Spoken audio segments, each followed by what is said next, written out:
Motorcycle কিনেছে। Motorcycle নিবো না হারামজাদা, মোটরসাইকেলের দাম জানিস? সারা সংসার চলি নিকে এইদিকে, আর ওই একটার পর একটা বাহানা ধরতেছে। মোটরসাইকেল কিনেছে, নালে মুখ বেয়াতে বাবা বাড়ি থেকে। হারামজাদা কোটি যা যা, তোর তো বাইরের দরকার নাই। বলছি আমার দেরি হয়ে গেল, হ্যাঁ মাফ করে দিও। তোমার দেরি তো হবেই, একটা বাইক নাই কিছু নাই, প্রতিদিন আমি আগে আগে এসে বসে থাকি আর তুমি দেরি করে আসো, আমার আর ভালো লাগে না। নিবো, আর কয়দিন পর নেবো বাইক। হ্যাঁ তো কবে? আমার বান্ধবীরা সবাই বাইক নিয়ে নিয়ে ঘুরে বেড়ায়, আমরা খালি ঘুরতে পারি না। আমার জন্য বাদাম নিয়ে আসো। অত বাদাম খেলে ঘন ঘন পাত বার হবে। তার মানে তোমার পকেটে টাকা নাই।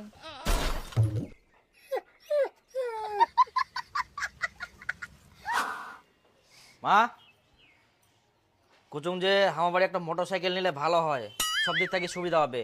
কোনো ঠিনা যাওয়া নিয়া, কোনো ঠিনা কুটুম বাড়ি তো যদি থুই আসবা হয় সুবিধা আর কি, সব দিক থাকি। না, আমার কোনো মোটরসাইকেল লাগবে না, টোটো ছেড়ে টোটো করে যাওয়া যাবে। এ টোটো আর মোটরসাইকেলের মধ্যে ভাগছে না, সবার বাড়ি বাড়ি মোটরসাইকেল আছে, আমার বাড়ি নাই মোটরসাইকেল। দরকার নাই আমার মোটরসাইকেল। তাহলে মোক মোটরসাইকেল কিনে দে। ও ধান্দা তোর কম না হয়, আবার একটা নয় বাহানা ধরিলু। যা তোর বাপে ক, বাড়ি থেকে যদি বের না করে দেয়। বাপক বাড়ি থেকে বাইর করে দিবা হবো না, মই যদি মোটরসাইকেল না পাও না ওই নিচেই বার হয়ে যাম। দুদিন টাইম দিন, মুই দুদিনের মধ্যে যাতে মোক মোটরসাইকেল কিনে দেয়। মোটরসাইকেল কিনে দে, মোটরসাইকেল দিলে কি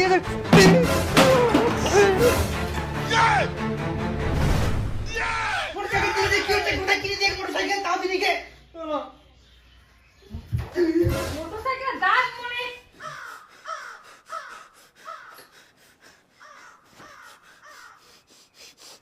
কি করিয়া বাড়িটা? মোটরসাইকেল কিনেছে। মোটরসাইকেল নিবো না হারামজাদা, মোটরসাইকেলের দাম জানিস? সারা সংসার চলি নিকে এইদিকে, আর ওই একটার পর একটা বাহানা ধরতেছে। মোটরসাইকেল কিনেছে, নালে মুখ বেয়াতে। মোটরসাইকেল কিনার সঙ্গে ফের বিয়ার সম্পর্ক আসিল কুস্তাকি। তোমাদের মোটরসাইকেল কিনে দিয়া পান্নান, বিয়া দিলাম ওই মোটরসাইকেল পাম। হারামজাদা বিয়া করিব বাবা বাড়ি থেকে। হারামজাদা কোটি যা যা, তোর তো বাইরের দরকার নাই। চামার কোটি কর, এই হ্যাঁ চামার বানাইয়া বেটাটাক সব ভাঙি দিয়ে নিলা।